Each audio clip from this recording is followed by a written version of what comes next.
Hello student, स्वागत है आप सभी का फिजिक्स की इस ऑनलाइन क्लास में।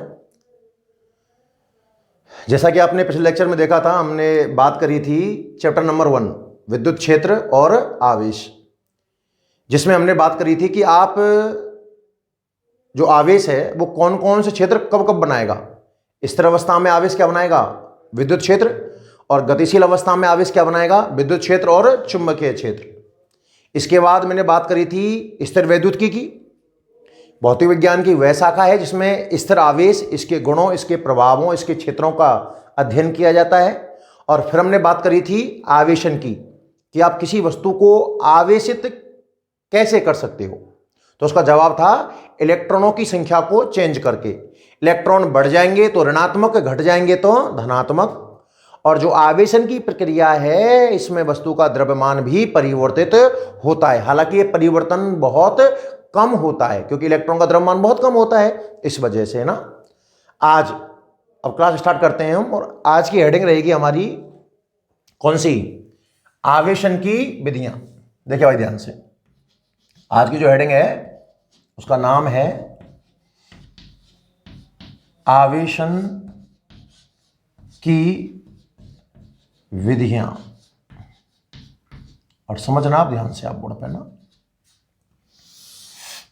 थोड़ा थ्योरेटिकल टॉपिक है और आप थोड़ा ध्यान से इसको एक बार देख लें कि किसी भी वस्तु को चार्ज करने के हमारे पास 3 तरीके हैं।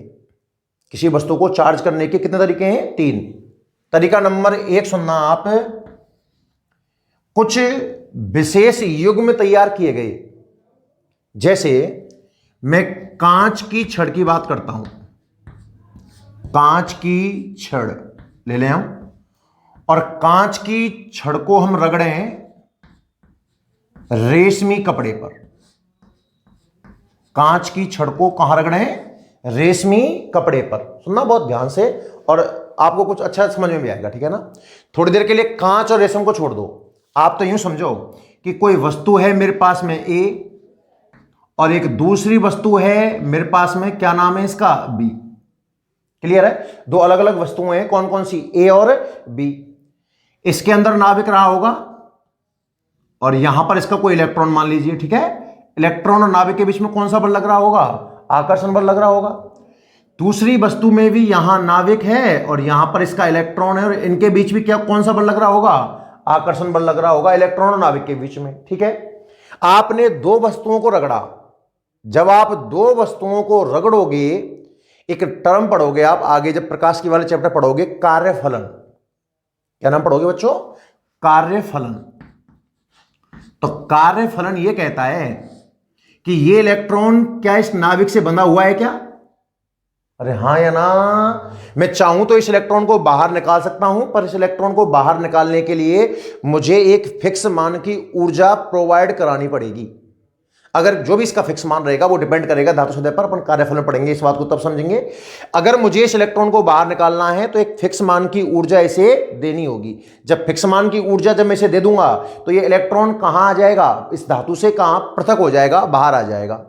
अब अगर मैं 2 वस्तुओं को रगड़ूं आपस में, रगड़ने से घर्षण होगा। जब 2 वस्तुओं को रगड़ेंगे तो घर्षण होगा। घर्षण होगा तो थोड़ी बहुत हीट बनेगी कि नहीं बनेगी? उस हीट की वजह से अगर ये इलेक्ट्रॉन किसी भी एक का, हो सकता है कि इलेक्ट्रॉन ए से कहां ट्रांसफर हो जाए? बी, या संभव है कि इलेक्ट्रॉन बी से कहां आ जाए? ए। 2 जगह आकर्षण बल है, जहां आकर्षण बल कम होगा। अब मान लो ए में आकर्षण बल कम है इलेक्ट्रॉन नाविक के बीच में, तो इलेक्ट्रॉन कहां से जाएगा? ए से। भाई जिसका आकर्षण बल कम है पहले वही तो टूटेगा।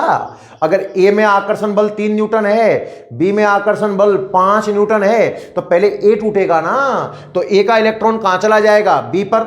और अगर बी में आकर्षण बल कम है इलेक्ट्रॉन नाविक के बीच में, तो इलेक्ट्रॉन बी से कहां आ जाएगा? ए पर। कल मैंने आपको आवेशन क्या बताया था?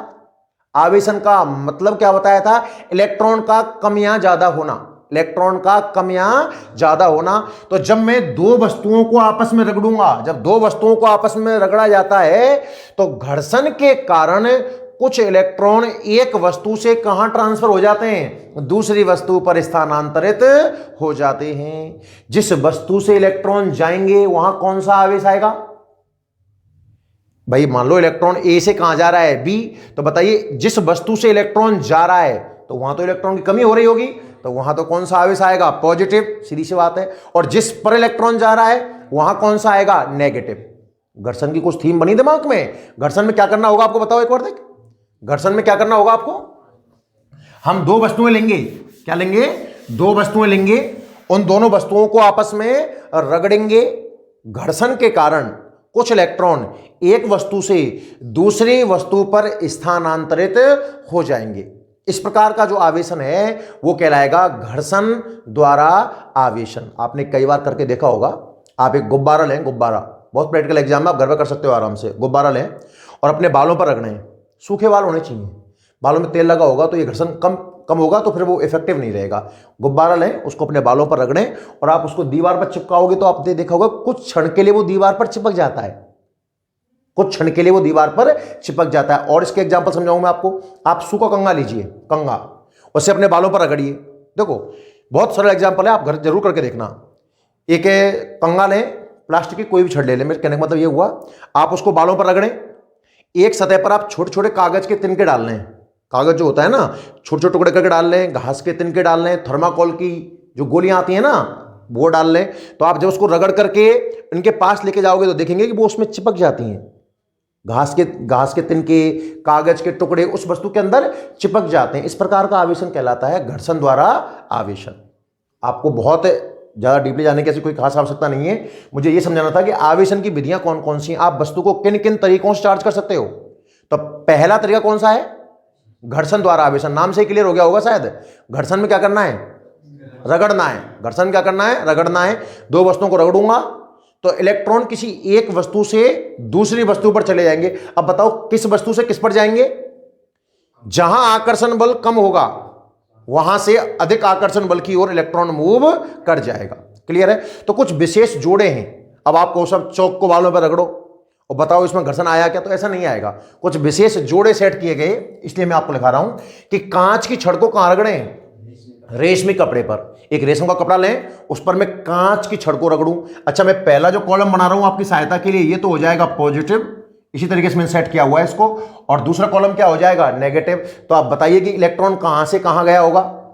जब आपने कांच की छड़ को रेशम पर रगड़ा होगा तो इलेक्ट्रॉन कहां से कहां गया होगा, कांच की छड़ से रेशम पर। कोई पूछे साहब क्यों गया होगा, अभी मैं क्वेश्चन पूछता कि जब कांच की छड़ को रेशम के कपड़े पर रगड़ा जाता है तो कांच की छड़ धनावेशित हो जाती है, क्यों, क्योंकि कांच की छड़ में इलेक्ट्रॉन और नाभिक के बीच लगने वाला आकर्षण बल रेशमी कपड़े की तुलना में कम है। इसलिए कांच से इलेक्ट्रॉन कहां चला गया, रेशम पर। तो कांच कैसा हो गया, पॉजिटिव, रेशम कैसा हो गया, नेगेटिव। हाँ या ना। और भी एग्जाम्पल है, आपने सुना होगा, ये भी सुना होगा। दूसरा एग्जाम्पल, बिल्ली की खाल, बिल्ली की, अब ये जब एक्सपेरिमेंट किए गए ना तभी देखा गया इन चीजों को, है ना। इसको रगड़ा जाए एवोनाइट पर, प्लास्टिक भी लिखा मिल जाए कई किताबों में, आप एक नाम से अपना काम चला लीजिए। किस पर रगड़े, एवोनाइट पर। मतलब कांच की छड़ कहां रगड़ी जाए, रेशमी कपड़े पर। बिल्ली की खाल कहां रगड़ी जाए, एवोनाइट पर। और ऊनी कपड़ा प्लास्टिक पर रगड़ा जाए। कुछ विशेष युग्म तैयार हो गया। आपको समझ में आया कि नहीं आया। तो होगा क्या कि इधर से इलेक्ट्रॉन इधर ट्रांसफर हो जाएगा, इन वस्तुओं से इलेक्ट्रॉन यहां ट्रांसफर हो जाएगा, क्योंकि यहां आकर्षण बल कम रहा होगा और यहां आकर्षण बल क्या रहेगा, ज्यादा। तो ये बन जाएंगी पॉजिटिव और ये बन जाएंगी नेगेटिव। इस प्रकार का जो आवेशन है वो क्या कहलाएगा, घर्षण द्वारा आवेशन। क्या कहलाएगा, घर्षण द्वारा आवेशन। तो कितनी विधियां हैं आवेशन की, तीन। कौन कौन सी, घर्षण, चालन, प्रेरण। पहले तो नाम याद करो तीनों के, कौन कौन सी, घर्षण, चालन और प्रेरण। तो मैं एक नंबर बात कर रहा हूं घर्षण की। किसकी बात कर रहा हूं, घर्षण की। घर्षण नाम से ही क्लियर है क्या, क्या घर्षण में आपको दो वस्तुओं को रगड़ना होगा कि जब कुछ विशेष वस्तुओं को, ऐसा नहीं है कि आप जो मन किया उसको दूसरे पर रगड़ दें, ऐसा नहीं बैठेगा भाई ना। अगर आप बिल्ली की खाल को रेशमी कपड़े पर रगड़ोगे तो आवेशन नहीं होगा। तो थोड़ा तरीके से बोलिए कि जब कुछ विशेष वस्तुओं जैसे कांच की छड़ को रेशमी कपड़े पर बिल्ली की खाल को एवोनाइट की छड़ पर, ऊनी कपड़े को प्लास्टिक पर रगड़ा जाता है तो कुछ इलेक्ट्रॉन एक वस्तु से दूसरी वस्तु पर स्थानांतरित हो जाते हैं। इस प्रकार का आवेशन घर्षण द्वारा आवेशन कहलाता है। अब इसमें दो नाम आते हैं, सुनना बहुत ध्यान से। एक क्वेश्चन तो हुआ, अब क्वेश्चन बनना चाहिए आपको, एग्जाम में क्वेश्चन आ जाए कि घर्षण द्वारा आवेशन को समझाइए। सुनना ध्यान से, इसी में क्वेश्चन छाटूंगा। घर्षण द्वारा आवेशन को आप समझाइए, तो दिमाग में घर्षण का मतलब रगड़ना आ गया होगा, और रगड़ने पर हर किसी को हर किसी पर रगड़ सकते हैं क्या? ना, कुछ विशेष पेयर। कौन कौन से पेयर? कांच को रेशम पर, बिल्ली के खाल को एवोनाइट पर, ऊनी कपड़े को प्लास्टिक पर रगड़ा जाता है तो कुछ इलेक्ट्रॉन एक वस्तु से दूसरी वस्तु पर ट्रांसफर होते हैं। इस प्रकार का आवेशन तो कहलाता है घर्षण द्वारा आवेशन। अब सुनना ध्यान से, हमने क्या किया साहब, एक एवोनाइट ले लो, कुछ भी ले लो, कांच की छड़ ली, कांच की छड़ को मैंने रेशम पर रगड़ा, और फिर मैं कांच की छड़ को घास के तिनके, थर्माकोल की गोलियां, कागज के टुकड़े इनके पास ले गया तो वो उनको अट्रैक्ट करेगा कि नहीं करेगा? अपनी ओर आकर्षित करेगा कि नहीं करेगा? बिल्कुल आकर्षित करेगा। यह गुण कहलाता है घर्षण वैद्युत। दो नाम है, सुनना। यह गुण क्या कहलाता है? घर्षण वैद्युत। एक ही टॉपिक में दो क्वेश्चन बन गए। बोलने का तरीका क्या रहेगा अगर सवाल आता है एग्जाम में? अगर एग्जाम में सवाल आ जाए घर्षण वैद्युत क्या है समझाइए, घर्षण वैद्युत क्या है समझाइए, तो आप बिल्कुल यही लैंग्वेज कॉपी कर सकते हो कि जब कुछ विशेष वस्तुओं, जैसे कांच की छड़ को रेशमी कपड़े पर, बिल्ली की खाल को एवोनाइट की छड़ पर, ऊनी कपड़े को प्लास्टिक पर रगड़ा जाता है तो कुछ इलेक्ट्रॉन एक वस्तु से दूसरी वस्तु पर स्थानांतरित हो जाते हैं। अब इन वस्तुओं को या रगड़कर, अब इन वस्तुओं को आपस में रगड़कर कागज के छोटे छोटे टुकड़े, थर्माकोल की गोलियां, घास के तिनके इसके पास ले जाएं तो इनको ये आकर्षित करती हैं। घर्षण से उत्पन्न आकर्षण का यह गुण क्या कहलाता है? घर्षण वैद्युत कहलाता है। बात तो वही हुई ना भाई, वही तो मुझे ये किसके लिए याद करना पड़ रहा है? घर्षण द्वारा आवेशन के लिए, और वही मुझे किसके लिए याद करना पड़ रहा है? घर्षण वैद्युत के लिए। कहानी समझ में आई ना? तो एक बार एक एक करके नोट करते चलें आप ना, उसके बाद अपन दूसरा देखते हैं। तो आप हेडिंग लिखें पहले, सबसे पहले आवेशन की विधियां। सबसे पहला पॉइंट आप हेडिंग लिखिए, आवेशन की विधियां। आवेशन की विधियां, तो एक बार तो विधियों के नाम लिख लें। आवेशन की विधियों में लिखिए, देखो किसी वस्तु को, हेड डालें आप, आवेशन की विधियां। आवेशन की विधियों में लिखो, किसी वस्तु को मुख्यतः, किसी वस्तु को मुख्यतः निम्न तीन विधियों द्वारा आवेशित किया जा सकता है। किसी वस्तु को मुख्यतः निम्न तीन विधियों द्वारा आवेशित किया जा सकता है। और सबसे पहले आप तीनों विधियों के नाम लिखें, लाइन चेंज करके। फर्स्ट पॉइंट डालें, पहली विधि कौन सी है भाई? घर्षण द्वारा आवेशन। फर्स्ट पॉइंट में आप लिखेंगे घर्षण द्वारा आवेशन। दूसरी विधि लिखो, तीनों के नाम लिख लो पहले, फिर एक एक करके पढ़ते हैं। पहली विधि घर्षण द्वारा आवेशन हो गई। दूसरी लाइन लिखो, कौन सी है दूसरी विधि? चालन द्वारा आवेशन। किसी वस्तु को मुख्यतः निम्न तीन विधियों द्वारा आवेशित किया जा सकता है। नंबर एक विधि लिखिए आप, घर्षण द्वारा आवेशन। दूसरी विधि आप लिखेंगे चालन द्वारा आवेशन। और तीसरी विधि आप लिखिए बच्चों प्रेरण द्वारा आवेशन। नाम तो बड़ी आसानी से याद हो गए होंगे। आवेशित करने के कितने तरीके हैं? तीन, घर्षण, चालन, प्रेरण। एक नंबर डालने आप हेडिंग घर्षण द्वारा आवेशन, कि घर्षण से आप वस्तुओं को किस प्रकार चार्ज कर सकते हो। ये जो कार्यफलन वगैरह मैंने नाम लिए हैं ये अपन संबंधित टॉपिक में ही पढ़ाएंगे ना। अच्छा, अब घर्षण का नाम आते ही दिमाग में आ गया होगा कि घर्षण का मतलब तो रगड़ना होता है। घर्षण होगा ही कब? जब एक वस्तु को दूसरी वस्तु पर रगड़ा जाएगा। तो बस ये बताओ कि मैं चाहूं जिस वस्तु को जिस पर रगड़ सकता हूं कि कुछ विशेष पेयर हैं, कुछ विशेष जोड़े हैं। कौन कौन से जोड़े हैं नाम बता दो उनके एक बार, ताकि लैंग्वेज बन जाएगी। कांच की छड़ कहां रगड़नी है भाई? रेशमी कपड़े पर। कांच की छड़ को कहां रगड़े? रेशमी कपड़े पर। आगे बोलिए। बिल्कुल, बिल्ली कैट स्किन, बिल्ली की खाल एवोनाइट की छड़ पर। बिल्कुल, एवोनाइट की छड़ पर। और तीसरा है, और भी बहुत सारे पेयर हो सकते हैं। ऊनी कपड़ा, प्लास्टिक। अच्छा, ऊनी कपड़े को भी एवोनाइट पर रगड़ सकते हो। कई किताबों में रबर भी लिखा होता है, पर आप अपना इससे काम हो जाएगा। क्लियर है कि जब कुछ विशेष वस्तुओं को आपस में रगड़ेंगे तो घर्षण की वजह से कुछ इलेक्ट्रॉन एक वस्तु से दूसरी वस्तु पर ट्रांसफर हो जाएंगे, और इस प्रकार का आवेशन क्या कहलाएगा? घर्षण द्वारा आवेशन। पहले इसको लिखिए, यहां तक हेडिंग डालें आप, घर्षण द्वारा आवेशन। और इसके अंदर लिखिए, लिखो, जब कुछ विशेष वस्तुओं, देखिए, जब कुछ विशेष वस्तुओं जैसे अच्छा, कोई भी क्रम में लिख सकते हो, क्रम महत्वपूर्ण नहीं है ना। जैसे कांच की छड़ को रेशमी कपड़े पर।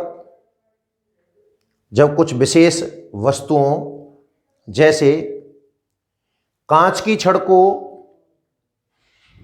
रेशमी कपड़े पर, कॉमा बिल्ली की खाल को एवोनाइट की छड़ पर। जब कुछ विशेष वस्तुओं जैसे कांच की छड़ को रेशमी कपड़े पर, बिल्ली की खाल को एवोनाइट की छड़ पर, तथा ऊनी कपड़े को प्लास्टिक पर। इसमें आपको कई नाम मिल सकते हैं बच्चों, यहां पर है ना, प्लास्टिक भी हो सकता है, एवोनाइट भी हो सकता है, रबर भी हो सकता है, आप इससे याद रखिएगा। पर ऊनी कपड़े को प्लास्टिक पर रगड़ा जाता है जब कुछ विशेष वस्तुओं जैसे कांच की छड़ को रेशमी कपड़े पर, बिल्ली की खाल को एवोनाइट की छड़ पर, ऊनी कपड़े को प्लास्टिक पर रगड़ा जाता है, तो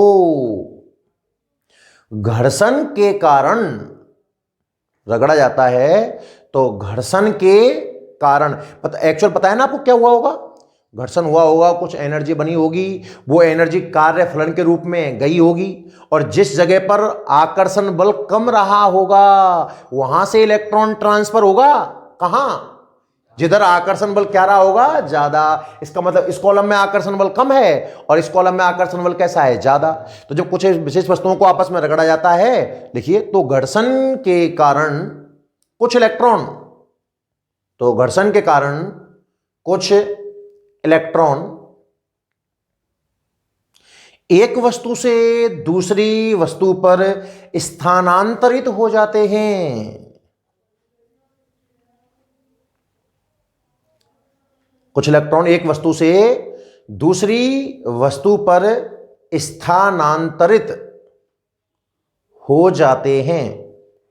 एक वस्तु से दूसरी वस्तु पर स्थानांतरित हो जाते हैं। इस प्रकार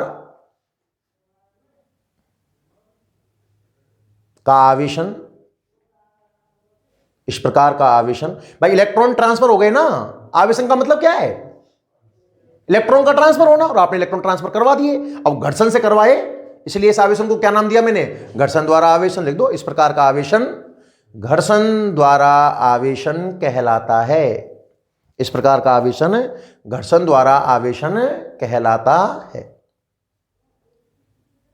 इस प्रकार का आवेशन घर्षण द्वारा आवेशन कहलाता है। अब देखो, आपकी सहायता के लिए आप चाहो तो टेबल बना लीजिए, और इस टेबल में देखो, थोड़ा टेबल बना दो। टेबल में पहला कॉलम कैसा है? आपको बार बार याद नहीं करना पड़ेगा कौन पॉजिटिव हुआ कौन नेगेटिव हुआ।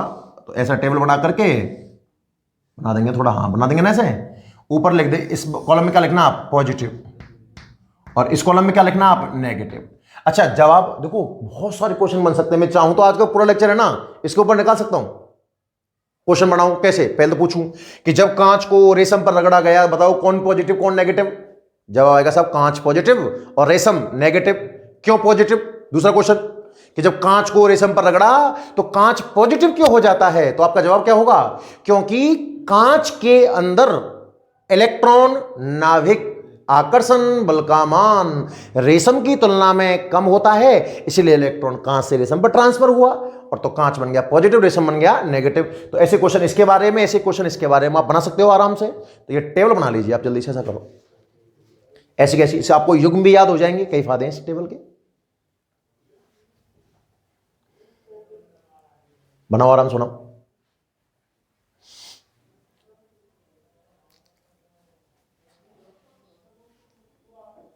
बहुत सरल है, नाम से पकड़ने का प्रयास करो, चीजों को नाम से पकड़ो। घर्षण द्वारा आवेशन, 100% घर्षण हुआ होगा, और घर्षण में दो वस्तुओं को रगड़ा गया होगा। बस पेयर आपको हल्के हल्के समय के हिसाब से याद हो जाने चाहिए, ठीक है। एक पॉजिटिव होगी और एक क्या हो जाएगी, नेगेटिव। जहां से इलेक्ट्रॉन गया, बार बार बता रहा हूं इस बात को मैं, वो पॉजिटिव। मूल कॉन्सेप्ट ये है, इसलिए मैंने आपको कल ये सिखाया था। पहले बच्चे को पहले तो ये पता होना चाहिए कि आवेशन का मतलब क्या होता है। इलेक्ट्रॉन आपको क्या करने पड़ेंगे, चेंज करने पड़ेंगे। क्लियर है भाई यहां तक? घर्षण द्वारा आवेशन हो गया। इसी में एक हेडिंग लगाकर हेडिंग डाल दें, स्टार लगाकर हेडिंग डाल दें क्या, घर्षण वैद्युत। घर्षण वैद्युत, देखो नाम इसका भी क्लियर है, सुनना। वैद्युत का मतलब होता है आवेश से। मैंने कल कहा था ना, वैद्युत की, भौतिक विज्ञान की वो शाखा जिसमें किसका अध्ययन करें, आवेश का। तो वैद्युत शब्द का अर्थ कहां तक पहुंचता है, आवेश तक। अच्छा, घर्षण वैद्युत की मतलब घर्षण की वजह से आवेश का आना। शब्द का अर्थ क्या निकल रहा है, घर्षण की वजह से आवेश का आना। और घर्षण कब होगा, अभी आपको समझाया कि जब दो वस्तुओं को रगड़ेंगे, रगड़ने से इलेक्ट्रॉन ट्रांसफर होंगे, वस्तु क्या हो जाएगी, आवेशित। और इस आवेशित वस्तु की पहचान कैसे करूंगा, फिलहाल तो आगे मैं आपको एक इंस्ट्रूमेंट पढ़ाने वाला हूं, खैर स्वर्ण पत्र विद्युदर्शी करके। पर फिलहाल पता कैसे चलेगा कि मैं कंगा लूं, कंगे को मैं बालों पर रगड़ूं, और बालों पर रगड़ने के बाद अगर उस कंगे को हल्की हल्की वस्तुओं के पास ले जाऊं तो वो हल्की वस्तुएं उस कंगे में चिपक जाती हैं। अब आपको सब हल्की हल्की क्यों मेज को चिपकाओ, तो इतना इसके अंदर आवेश नहीं आता, बहुत नगण्य आवेश आता है। आपने कई तरीके से इस आवेश को महसूस किया होगा। आप अगर बिस्तर पर लेटे हुए हो, देखो आप करके देखना आपने, ये बहुत सरल एग्जाम्पल है। घर पे आप बिस्तर पर लेटे हुए हो, कोई एक ऊनी टाइप में बिस्तर हो, थोड़ा ऊनी बिस्तर टाइप में हो, आप अपनी पीठ को ढंग से बिस्तर पर रगड़ो, और फिर किसी दूसरे आदमी को आप टच करके देखना ऐसे, तो हल्का सा चिट करंट की थोड़ा महसूस किया होगा आपने, नहीं देखा? आप करके देखना, ये एक्सपेरिमेंट बहुत सरल है। घर बैठना, बिस्तर पर ढंग से रगड़ना अपनी पीठ को अच्छे से, और फिर किसी दूसरे व्यक्ति के पास मत, दूसरे व्यक्ति बगल तुरंत करना, ऐसा नहीं 15-20 मिनट बाद जाके करोगे, खत्म हो जाएगा वो चार्ज। फिर टच करना तो आप महसूस करोगे कि हल्का सा करंट महसूस होगा। आज करके जरूर देखना। प्लास्टिक की कुर्सी वाला एग्जाम्पल आपने किया हो शायद, नहीं किया? प्लास्टिक कुर्सी पे एक आदमी बैठ जाए और एक पीछे से उस कपड़े से बार बार मारे तो फिर कुछ करंट महसूस टाइप में होता है, वो घर्षण ही तो है। आप चीजों को रगड़ ही तो रहे हो, और रगड़ने से जो आवेश पैदा हो रहा है उसका नाम है घर्षण वैद्युत। तो हेडिंग डालिए आप, घर्षण वैद्युत। यहां नहीं करना है, घर जाए करना है। हेडिंग लिखें आप, घर्षण वैद्युत। इस शब्द का अर्थ भी लिखा दूं, लिखिए। थोड़ा लैंग्वेज वापस से ऐसा ही लिखना पड़ेगा। देखो, जब कुछ विशेष वस्तुओं, लिख लो चलो कोई बात नहीं, 2 मिनट का टाइम लगेगा। जब कुछ विशेष वस्तुओं जैसे कि, जब कुछ विशेष वस्तुओं जैसे कि कांच की छड़ को रेशमी कपड़े पर, जब कुछ विशेष वस्तुओं जैसे कांच की छड़ को रेशमी कपड़े पर, कांच की छड़ को रेशमी कपड़े पर, कौमा, बिल्ली की खाल को एवोनाइट की छड़ पर। जब कुछ विशेष वस्तुओं जैसे कांच की छड़ को रेशमी कपड़े पर, कौमा, बिल्ली की खाल को एवोनाइट पर, कौमा, ऊनी कपड़े को प्लास्टिक पर रगड़ कर, थोड़ा लैंग्वेज यहां से आगे चेंज कर रहा हूं ना, रगड़ कर जब कुछ हल्की वस्तुओं ब्रैकेट में लिख लेना, जैसे कि ब्रैकेट बनाओ, हल्की वस्तुओं कौन कौन सी, जैसे कि कागज के टुकड़े,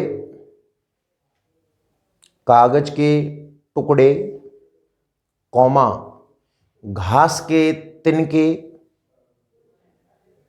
इत्यादि, ब्रैकेट बंद कर दो। हल्की वस्तुओं जैसे कि कागज के टुकड़े, कॉमा घास के तिनके इत्यादि, नोट कर दो। के पास लाया जाता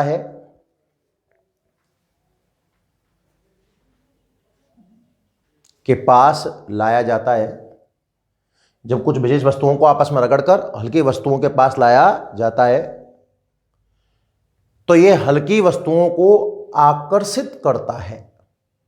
पास लाया जाता है तो ये हल्की वस्तुओं को, ये कौन इस पिक्चर में, समझ गए ना आप? तो ये हल्की वस्तुओं को अपनी ओर आकर्षित करता है, ये कहानी यहां तक समझ में आई कि नहीं आई? घर्षण से उत्पन्न यह गुण, देखिए घर्षण से उत्पन्न यह गुण कौन सा? आकर्षण करने का। घर्षण से उत्पन्न यह गुण घर्षण वैद्युत कहलाता है। घर्षण से उत्पन्न यह गुण क्या कहलाता है बच्चों? घर्षण वैद्युत कहलाता है। पूरी कहानी क्लियर है? 3 विधियां थी, पहली विधि समझ में आई कि नहीं आई? क्या नाम विधि का? अब देखो लिखाने का तरीका है, बाकी आप अब फील कर पा रहे हो उस चीज को। घर्षण का सीधा मतलब क्या है? रगड़ना, कि जब 2 वस्तुओं को हम आपस में रगड़ेंगे, पर यह नहीं है कि चाहे जिस पर रगड़ दें। मैं इस चौक को काफी देर से बोर्ड पर रगड़ रहा हूं, आपको सब बहुत देर से रगड़ रहे हो, थोड़ा बहुत आगे से आ गया होगा? बिल्कुल नहीं आएगा। हाँ, ये चीज अपन कार्यफलन में मैं आपको और क्लियर करूंगा, कार्यफलन पढ़ाऊंगा उस दौरान कि ऐसा किस वजह से हुआ। तो कुछ विशेष पेयर अब इनको एग्जाम में नहीं पूछता है ऐसा, उसका उद्देश्य निबंध लिखवाना नहीं है। एग्जाम में जब आपसे क्वेश्चन आएगा ना, आज तक की मिति में कभी ऐसा क्वेश्चन नहीं आया कि घर्षण द्वारा विधि के ऊपर विस्तार से वर्णन कीजिए, ऐसा क्वेश्चन नहीं पूछेगा। उसका उद्देश्य अगर ये होता तो वो आर्ट्स सब्जेक्ट में पूछेगा ऐसा। तो समझ रहे हो आप बात? यहां तो बात किसी करेगा वो कॉन्सेप्ट की। आवेशन के लिए कौन जिम्मेदार है, आवेशित वस्तु कैसे हुई, द्रव्यमान चेंज हुआ कि नहीं हुआ, द्रव्यमान चेंज हुआ तो कितना द्रव्यमान चेंज हुआ, इस संबंधी क्वेश्चन पूछेगा। कहानी क्लियर है? पहला मेथड घर्षण द्वारा आवेशन। सेकंड विधि लिखिए आप, दूसरा नंबर लिखिए। कौन सा है दूसरा? चालन द्वारा आवेशन। बिल्कुल, हेडिंग लिखिए।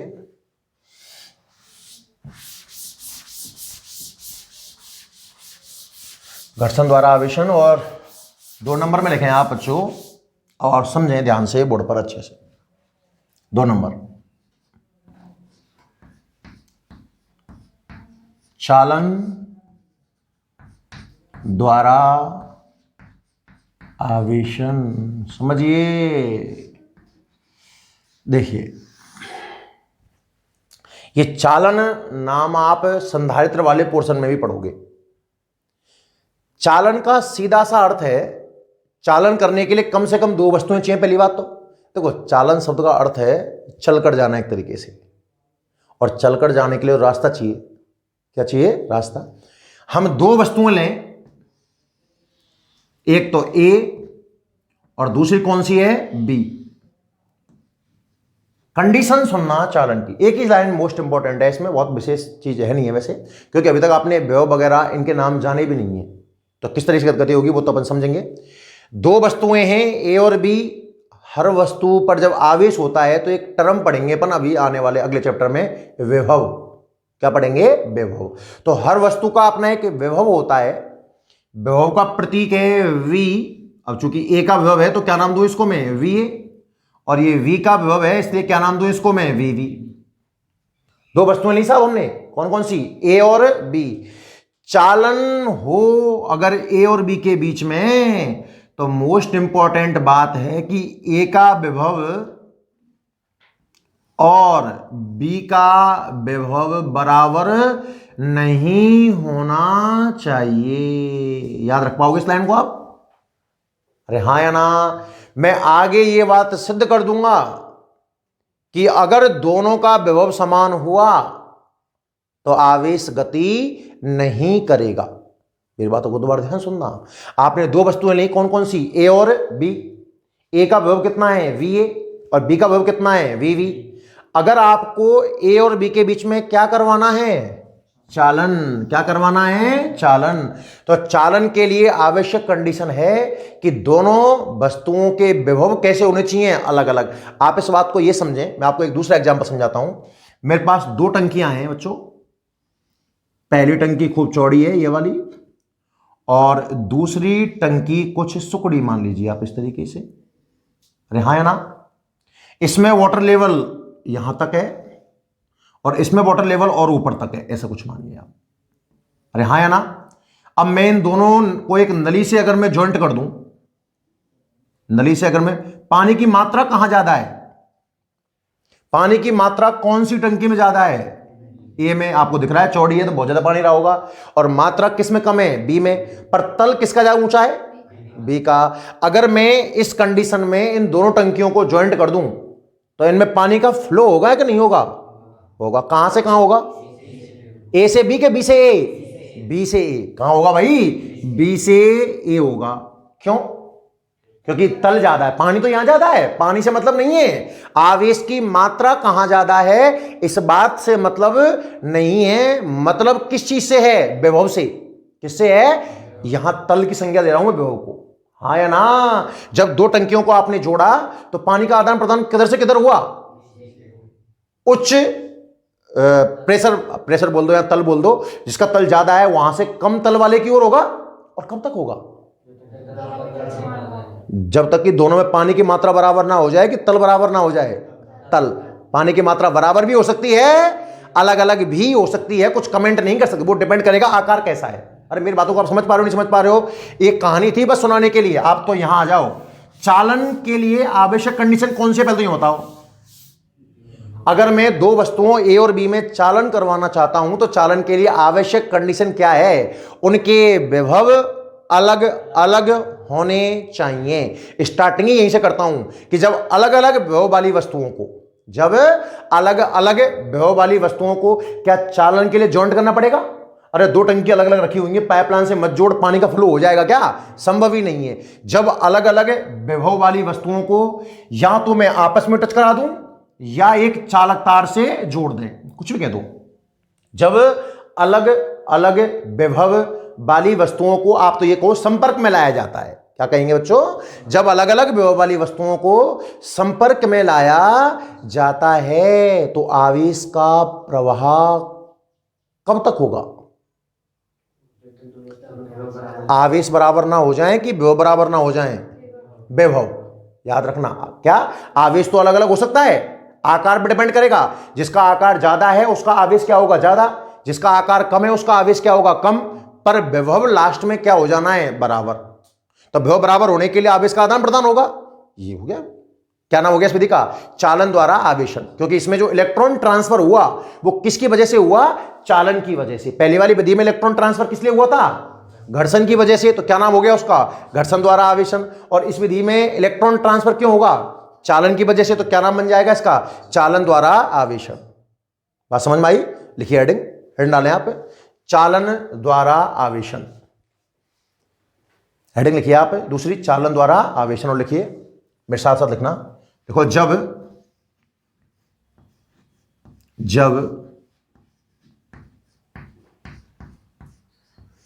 अलग अलग विभव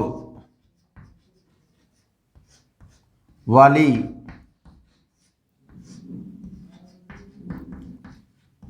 वस्तुओं को, जब अलग अलग विभव वाली वस्तुओं को संपर्क में लाया जाता है, या एक लाइन और जोड़ दो इसमें, अथवा संपर्क में लाया जाए अथवा चालक तार से जोड़ा जाता है। अथवा चालक तार से जोड़ा जाता है। क्या कहा बच्चों मैंने? कंडीशन मेन इंपॉर्टेंट शब्द है, ध्यान रखना। विभव कैसे होने चाहिए? विभव कैसे होने चाहिए? अलग अलग। जब मैं आपको संधारित्र पढ़ा रहा हूंगा, ऊर्जा हानि पढ़ाऊंगा, तो ये बात वापस से निकल के आएगी, याद रखना। विभव कंपलसरी है। ये बताओ, अगर दोनों टंकियों में पानी का तल ऑलरेडी बराबर होता और पाइपलाइन से आप जोड़ते, तो क्या पानी का फ्लो होता? क्या नहीं होता ना भाई। पानी का फ्लो तल की वजह से हुआ, तो तल का अलग अलग होना जरूरी है। यहां आवेश का प्रवाह किसकी वजह से होगा? विभव। तो विभवांतर जरूरी है, याद रखना। जब अलग अलग विभव वाली वस्तुओं को संपर्क में लाया जाता है या फिर ऐसे को चालक तार से जोड़ा जाता है, तो आवेश का प्रवाह, आप सुनना बच्चों, एक लाइन और सुनना, यहां पर दोबारा और सुने। आवेश तो दो प्रकार का है, और आवेश तो दो प्रकार का है। कौन कौन सा? धनावेश और ऋणावेश। कौन कौन सा? धनावेश और ऋणावेश। धनावेश का प्रवाह तो होता है उच्च विभव से निम्न विभव की ओर। धनावेश का प्रवाह तो होता है। अब ये अपन विभव पढ़ेंगे ना, मैं अभी क्लियर कर सकता हूं, पर विभव पढ़ेंगे तो शानदार तरीके से समझ में आएगा, क्योंकि विभव हमने देखा ही नहीं अभी तक। तो फिलहाल थोड़ी देर के लिए याद करना कि धनावेश का प्रवाह तो होगा उच्च से निम्न की ओर, और ऋणावेश तो धनावेश का उल्टा है, तो उल्टी बोलो, निम्न विभव से उच्च विभव की ओर। पर मैं यहां कॉमन लैंग्वेज बोलना चाहता हूं, दोबारा सुनना मेरी बात। जब अलग अलग विभव वाली वस्तुओं को संपर्क में लाया जाता है अथवा चालक तार से जोड़ा जाता है, तो मैंने इसलिए आवेश का नाम नहीं लिखा ना तो मैंने धनावेश कहा और ना मैंने ऋणावेश कहा। अगर मैं यहां धनावेश कह दूं तो मुझे क्या बोलना पड़ेगा कि धनावेश का प्रवाह उच्च विभव से निम्न विभव की ओर तब तक होता है जब तक कि दोनों के विभव समान ना हो जाएं। अभी मैं ऋणावेश बोल दूं तो क्या बोलना पड़ेगा? ऋणावेश का प्रवाह निम्न विभव से उच्च विभव की ओर तब तक होता है जब तक कि उनके विभव समान ना हो जाएं। पर अब मैं आवेश का नाम ले रहा हूं क्या यहां पर? ना, तो मुझे फिर यह बोलने की जरूरत नहीं है शायद कि आवेश उच्च से निम्न जाएगा, इसको मैं अलग से लिखा दूंगा, या निम्न से उच्च। तो कॉमन लैंग्वेज क्या बनेगी? जोड़ा जाता है तो आवेश का प्रवाह तब तक होता है। दिशा क्यों ना बताई, आप समझ गए होंगे शायद। दिशा मैंने क्यों ना बताई? मैंने ये क्यों नहीं कहा उच्च से निम्न गया है कि निम्न से उच्च गया है? क्योंकि उच्च से निम्न भी जा सकता है और निम्न से उच्च भी जा सकता है, वो डिपेंड करेगा आवेश कौन सा है। तो मैं आवेश का नाम नहीं ले रहा हूं, इसलिए मैं दिशा भी नहीं बता रहा हूं। बताइए, तो आवेश का प्रवाह तब तक होता है, कब तक होता है? तब तक होता है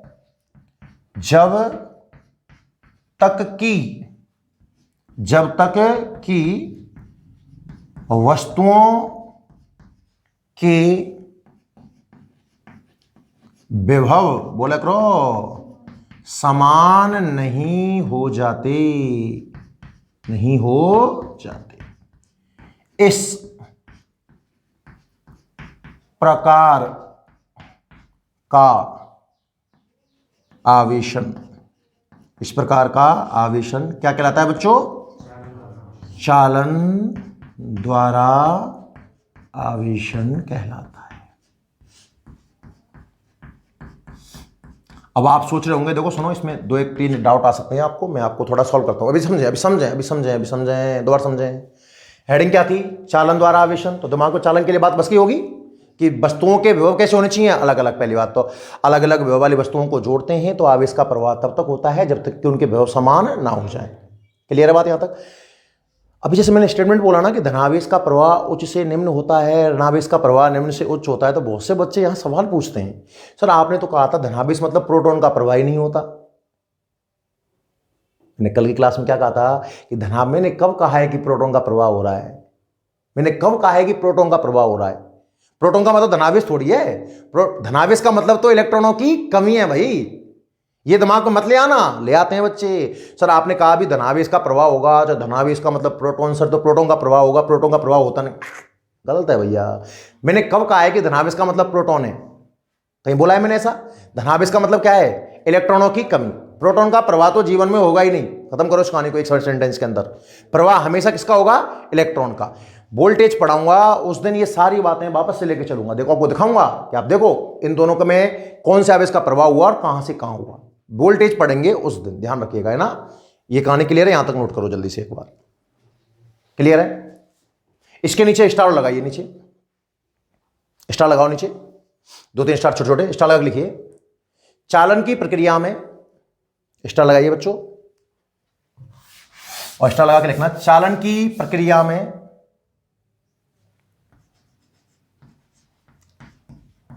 चालन की प्रक्रिया में धनावेश का प्रवाह, चालन की प्रक्रिया में धनावेश का प्रवाह, बताओ कहां से कहां होगा, बताओ आप। बिल्कुल, धनावेश का प्रवाह उच्च विभव से निम्न विभव की ओर होता है। समझ में आया? अरे आया कि नहीं आया? धनावेश का प्रवाह कहां होता है? उच्च विभव से निम्न विभव की ओर। और कब तक होता है? जब तक कि विभव समान ना हो जाए। वो लिखाने की जरूरत नहीं है ना। अगला स्टार, चलो धनावेश समझ में आ गया। धनावेश कहां गया साहब? उच्च से निम्न की ओर। अब इसी तरीके से किसको लिख दीजिए आप? ऋणावेश को लिखो, चलो लिखो। चालन की प्रक्रिया में ऋणावेश का प्रवाह, बोलिए बच्चों, निम्न विभव से उच्च विभव की ओर होता है। अरे दोनों सेंटेंस एकदम बिल्कुल क्लियर हो जाने चाहिए। धनावेश का प्रवाह कहां हुआ? उच्च विभव से निम्न विभव। और ऋणावेश का प्रवाह कहां हुआ? निम्न विभव से उच्च विभव। और दोनों का प्रवाह तब तक होगा जब तक कि विभव समान ना हो जाए। एक बात और सुनिए, चालन की प्रक्रिया में जब चालन, दो वस्तुएं ली मैंने अलग अलग, मान लो पहले कुछ भी आवेश, पहले का Q1 था, इसका Q2 था, वोल्टेज V1 था और वोल्टेज क्या था? V2। चालन के बाद में आवेश कैसे होंगे? समान या अलग अलग? मेरे बात समझो। मेरे दोनों मुट्ठियों को दो वस्तु मानो, A और B।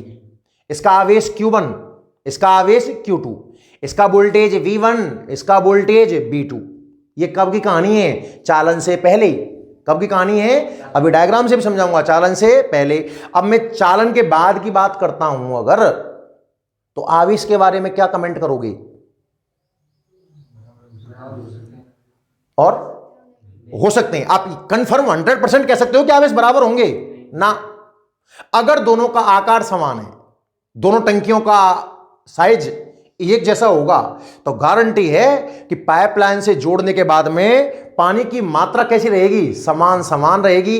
पर एक टंकी बड़ी है और एक टंकी छोटी है, तो पानी की मात्रा समान तो नहीं रहेगी। मतलब मैं ये कहना चाह रहा हूं कि चालन के बाद आवेश बराबर होगा या अलग अलग होगा, इस बारे में हम कोई कमेंट नहीं कर सकते। अगर आकार बराबर है तो चालन के बाद आवेश बराबर होगा, और आकार अलग अलग है तो आवेश अलग अलग होगा। हां या ना? और विभव के बारे में क्या कमेंट कर सकते हैं? बराबर। विभव कैसा होगा? बराबर। बस मोस्ट इंपॉर्टेंट लाइन यही है। तो लिखिए, चालन की प्रक्रिया में, मेरा कहने का तात्पर्य है चालन हो चुका होगा, दो वस्तुओं के अंदर चालन हो चुका होगा। चालन की प्रक्रिया में वस्तुओं के अंतिम विभव, अंतिम शब्द मैंने आप चला के लिखा है, इसको देखेंगे आगे, अंतिम विभव समान होते हैं। अरे चालन होगा तब तक ना जब तक कि विभव क्या ना हो जाते, बराबर ना हो जाते। तो चालन के बाद वोल्टेज तो क्या रहेंगे? समान रहेंगे, समान होते हैं। जबकि आवेश के बारे में क्या विचार है? जबकि आवेश के बारे में क्या विचार है? जबकि आवेश समान या असमान हो सकते हैं। ये समझने वाली बात है। क्वेश्चन करेंगे, हर एक पॉइंट पर क्वेश्चन कराऊंगा, थोड़ा पढ़ें, जिसमें पढ़ा रहा हूं उस तरीके से ना, नोट करें जल्दी से यहां तक। दूसरी विधि है बच्चों कौन सी? चालन द्वारा आवेशन। चालन के लिए आवश्यक कंडीशन क्या है? चालन के लिए आवश्यक कंडीशन क्या है? वस्तुओं के विभव समान होने चाहिए। ठीक है भाई, तो ये विधि हो गई अपनी, दो विधियां हो गई यहां पर, कौन कौन सी? घर्षण हो गया और चालन हो गया। घर्षण में दो वस्तुओं को रगड़ा और कुछ विशेष जोड़े। कांच को कहां रगड़ा? रेशम पर।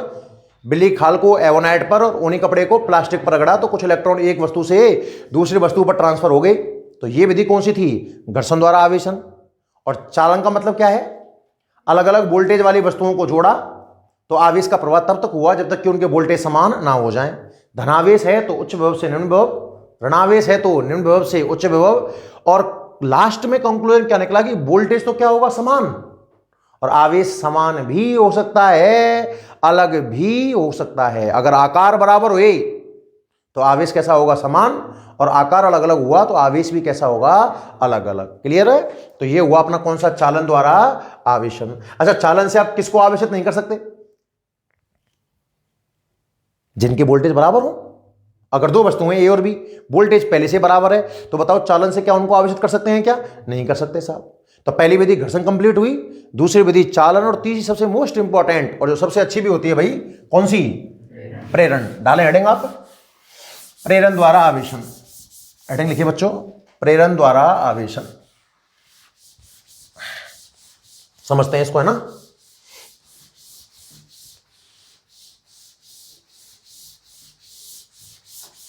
देखिए,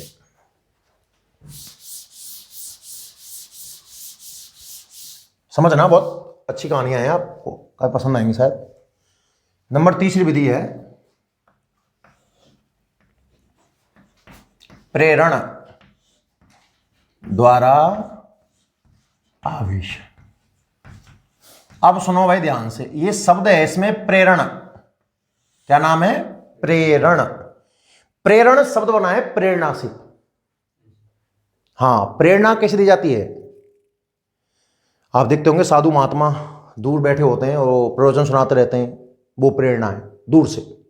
प्रेरणा टच होकर दी जाती है क्या? ना। कहां से दी जाती है? दूर से। अब समझना ध्यान से मैं क्या कहना चाह रहा हूं। मान लीजिए कि हम एक उदासीन वस्तु पर विचार करते हैं। कौन सी वस्तु लो बच्चों में? उदासीन। ये लो, उदासीन वस्तु का मतलब क्या होता है? कोई वस्तु, याद करो कल वाली कहानी, कोई वस्तु उदासीन कब होती है? जब उसमें आवेश नहीं होता ना, उसमें कुल आवेश जीरो होता है। दो स्टेटमेंट हैं, एक तो आवेश ही ना हो और एक कुल आवेश जीरो हो। सही कौन सा है? कुल आवेश जीरो। कुल आवेश जीरो कब होगा? जितने इलेक्ट्रॉन उतने ही प्रोटॉन।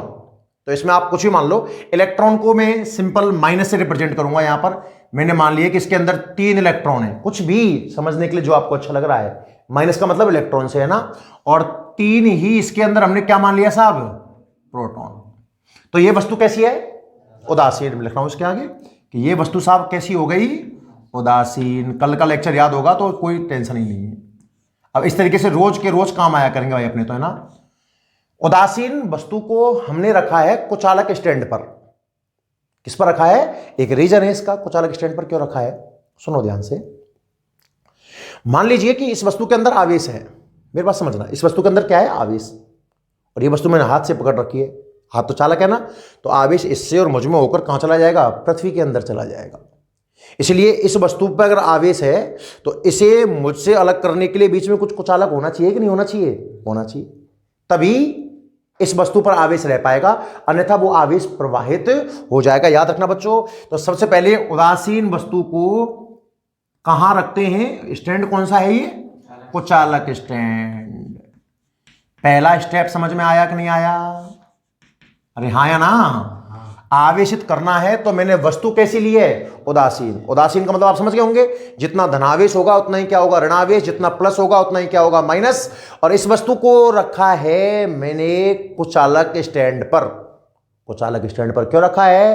क्योंकि अगर चालक होता और आप पृथ्वी के ऊपर रख दोगे तो चालक में होकर तो ये पूरा करंट फ्लो हो जाएगा, फिर तो आवेशित आपको दिखेगा भी नहीं, है ना। पहला स्टेप क्लियर है यहां तक?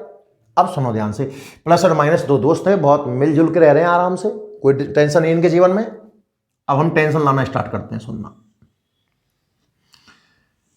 आपने इसके पास कोई भी आवेशित प्लेट लेके आए जो आपको पसंद है, आप प्लस की ले आओ चाहे आप माइनस की ले आओ।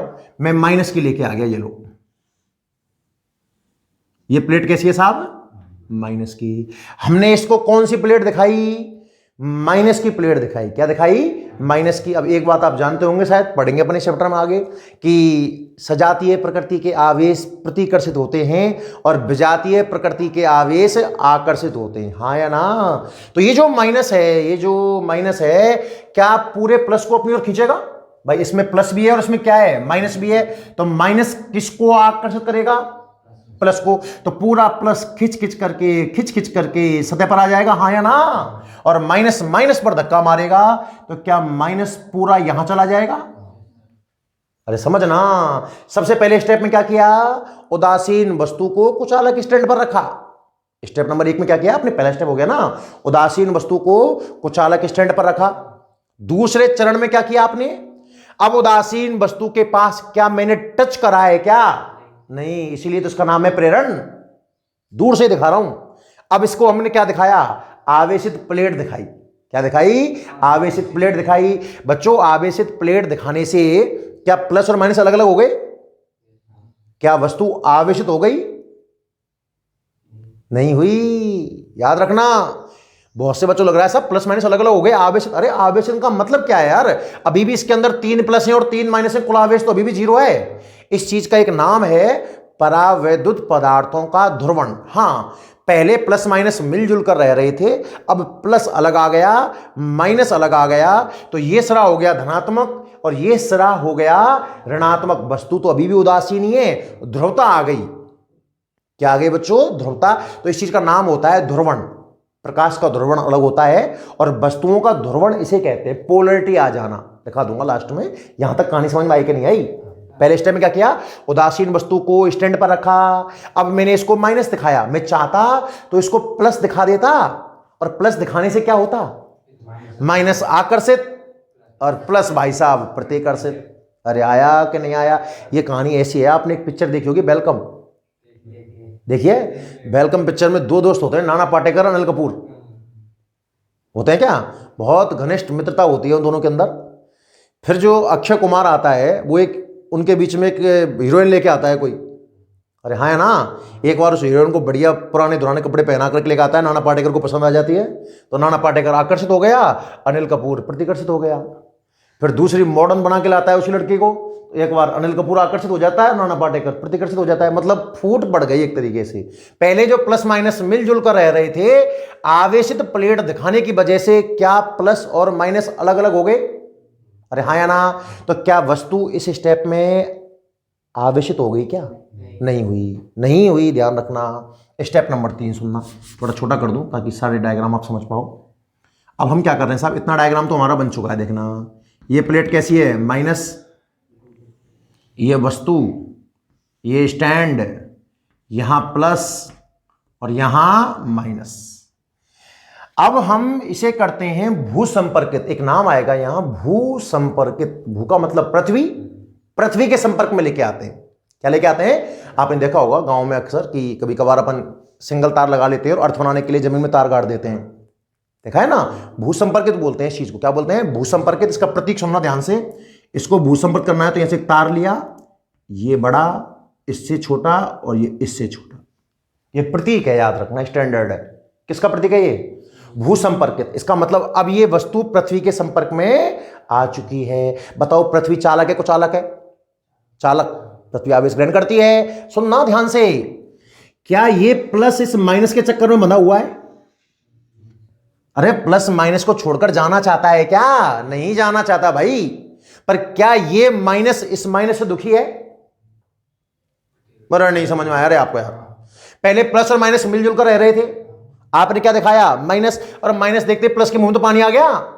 प्लस इससे क्या हो गया? आकर्षित, और माइनस भाई साहब क्या हो गया? प्रतिकर्षित। अब आपने भूसंपर्कित कर दिया, मतलब पृथ्वी के लिए रास्ता दे दिया कि आप पृथ्वी में जा सकते हो, तो क्या प्लस पृथ्वी में जाएगा क्या? मैं ये पूछना चाह रहा हूं, क्यों जाएगा? ये तो माइनस के चक्कर में बना हुआ है। पर क्या माइनस दुखी है? क्या माइनस दुखी है? अरे माइनस में प्रतिकर्षण लग रहा है और आपने रास्ता और प्रदान कर दिया। अनिल कपूर वैसे दुखी है और तुमने बाहर जाने के लिए रास्ता और दे दिया उसको, तो क्या होगा? क्या होगा? क्या होगा? क्या होगा? ये माइनस और ये माइनस, क्या ये पूरा माइनस पृथ्वी में चला जाएगा? अरे नहीं आया। पहले स्टेप में उदासीन वस्तु ली, कुछ अलग स्टैंड पर रखा, दूसरे स्टेप में आवेशित प्लेट दिखाई। अब वो धन भी हो सकती है और ऋण भी। अच्छा, अगर यहां धन होती तो यहां इलेक्ट्रॉन, यहां प्लस पर प्लस गायब होता। वो देखेंगे अगले स्टेप में कैसे। अच्छा, अब सुनना बच्चों ध्यान से, मुझे तो आवेशित वस्तु प्राप्त करनी है। ये जो उदासीन वस्तु ली थी ना, इसको आवेशित करना है। अब मतलब मुझे देखो, एक तो ये प्लेट हटानी है और ये तार काटना है, तभी तो फ्रेश वस्तु प्राप्त होगी भाई। अभी तो सिस्टम में बंधी हुई है। इस प्लेट को भी हटाना है, इस तार को भी काटना है, तभी तो माइनस की प्राप्त होगी। पहले कौन सा काम करूं? प्लेट को हटाऊं या तार को काटूं, और क्यों? पहले कौन सा काम करें? प्लेट हटा के देखो। चलो सही कह रहे हो, अब तार काटना है। बिल्कुल, थोड़ा उल्टा पढ़ के देखते हैं। अपन किसको हटा लें साहब? प्लेट को। प्लेट को गायब करते ही क्या प्लस फ्री हो गया? अरे प्लस को तो माइनस से बांध रखा था। ये तो नाना पाटेकर फ्री हो गया यहां से। तो नाना पाटेकर क्या करेगा? अपने दोस्त को बुलाएगा। किसको? अनिल कपूर को। मतलब प्लस फ्री हो गया ना भाई। अब तक तो प्लस इस माइनस के चक्कर में पड़ा हुआ था, इसलिए उसको होश ही नहीं है कि माइनस के साथ क्या हो रहा है। अब अगर आपने प्लेट हटा ली तो क्या प्लस फ्री हो गया? और प्लस फ्री हो गया तो प्लस किसे पुकारेगा? माइनस को। और जिस तार से माइनस जा सकता है उसी तार से माइनस आ भी सकता है। क्योंकि प्लेट आपने हटा ली, प्लस हो गया फ्री, और फ्री प्लस ने किसको पुकारा? माइनस को पुकारा। तो क्या पृथ्वी से दौड़ा माइनस आएगा? अरे हाँ या ना? 3 प्लस है तो 3 ही क्या आ जाएंगे? माइनस। तो क्या वस्तु वापस से उदासीन हो गई? अरे ये तो लेके चला और यही मिली, तो आपने क्या किया फिर? तो ये तो बहुत बेकार बात हुई, बहुत बेकार बात हुई। ऐसा कर, पहले तार काट के देख। तार काट के देखना क्या स्थिति होती है। यहां पर तो माइनस है ही है, ये तो माइनस है ही है ना। ये हमारी वस्तु है जो चल रही है, और ये भाई साहब इसका स्टैंड है। क्या ये प्लस बना हुआ है अभी तक? अरे बना हुआ है। और अब भूसंपर्कित को हटा ले। ऐसा कर, पहले तार काट दिया, तो क्या ये सीन प्राप्त होगा? अरे हाँ या ना? अब ऐसा करो, इस माइनस को भी हटा लो। अब जैसे आपने ये माइनस हटाया, जैसे आपने ये माइनस हटाया, तो क्या ये प्लस फ्री हो गया? अरे हाँ या ना? अब प्लस भले कितना ही पुकार ले, क्या माइनस आ सकता है क्या? ना। आपने कैसी वस्तु ली? कैसी वस्तु ली? क्या इस वस्तु को टच कराया क्या? ना, बिना स्पर्श किए। इसकी विशेषता है इस मेथड की कि आप इस वस्तु से इसको आविष्ट कर रहे हो, पर आपने ये वस्तु इससे टच कभी भी, देखो घर्षण में टच करना पड़ेगा रगड़ने के लिए, चालन में टच करना पड़ेगा, पर प्रेरण में वस्तु को बिना। आप क्वेश्चन पूछ सकता है कि किसी वस्तु को बिना स्पर्श किए कैसे चार्ज करोगे? प्रेरण से। कैसे? प्रेरण से। अरे कहानी समझ में आई कि नहीं आई? 5 स्टेप हैं, 5 स्टेप हैं। पहले स्टेप में क्या किया आपने? उदासीन वस्तु को स्टैंड पर रखा, फिर आपने क्या दिखाया इसको? माइनस का, प्लस आकर्षित और माइनस प्रतिकर्षित। फिर आपने भूसंपर्कित किया तो माइनस कहां चला गया? पृथ्वी में। फिर आपने भूसंपर्कित हटा दिया और फिर आपने ये नेगेटिव प्लेट हटा ली। इस तरह से आपको धनात्मक वस्तु प्राप्त हो जाती है प्रेरण की विधि से। प्लस माइनस मिलजुल कर रह रहे से, एक को आपने फांस लिया, दूसरे को आपने भगा दिया, रास्ता भी काट दिया उसका। अब वो जाए तो जाए कहां? क्या इसी विधि से आपको ऋणात्मक वस्तु भी मिल सकती है क्या? कैसे मिल सकती है बताओ दे। पहला स्टेप तो सेम रहेगा शायद, उदासीन वस्तु को कुचालक स्टैंड पर रख दिया साहब, ये लो 3 प्लस के। अब 3 से क्या मतलब? 5 लो 3 लो, इस बात से कोई फर्क नहीं पड़ता है शायद। दूसरे स्टेप में क्या करना पड़ेगा बच्चों बताओ? बिल्कुल। अच्छा, प्लस की बनानी है तो माइनस की दिखाओ, अपोजिट दिखानी है ना। और आपने यहां किसकी बनानी है? अपने को ये प्लस बनानी है, माइनस बनाना है, तो क्या दिखाऊं इसको? प्लस। क्या प्लस दिखाने से माइनस आकर्षित और प्लस प्रतिकर्षित हुआ? मतलब उदासीन वस्तु को आवेशित प्लेट दिखाने से विजातीय आवेश आकर्षित और सजातीय आवेश प्रतिकर्षित होते हैं। लैंग्वेज अगर दोनों की संयुक्त रूप से बोलूं तो अब क्या करना चाहिए बताओ? तीसरा स्टेप बोलो। भूसंपर्कित, ये ले कर दे, भूसंपर्क कर दे, minus minus minus plus plus plus. अब थोड़ा एक स्टेप एक्स्ट्रा सुनना, भूसंपर्कित कर दिया तो ये माइनस तो इस प्लस से बना हुआ है, कौन जाएगा, पर प्लस नहीं जा सकता, प्लस तो प्रोटॉन है, प्लस तो प्रोटॉन है, प्रोटॉन जा सकते हैं क्या, नहीं तो हाँ, ये प्लस माइनस को जरूर बुला सकता है पृथ्वी के अंदर। देखो दोनों में स्टेप, यहां कौन फ्री था, माइनस, माइनस मतलब इलेक्ट्रॉन, इलेक्ट्रॉन तो मूव कर सकता है, इसलिए खुद इलेक्ट्रॉन पृथ्वी में चला गया। मैंने कहा ना पृथ्वी दे भी सकती है और ले भी सकती है। अब कौन फ्री है, प्लस, अरे कौन फ्री है, प्लस।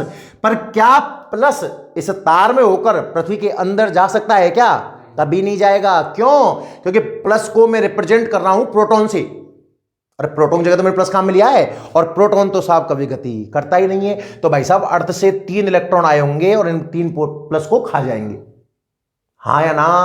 चलिए अगला स्टेप क्या दिखेगा आपको, मतलब कुल मिलाकर के प्लस गायब हो जाएगा, आप तो ये समझो। यहां क्या बच गया, माइनस,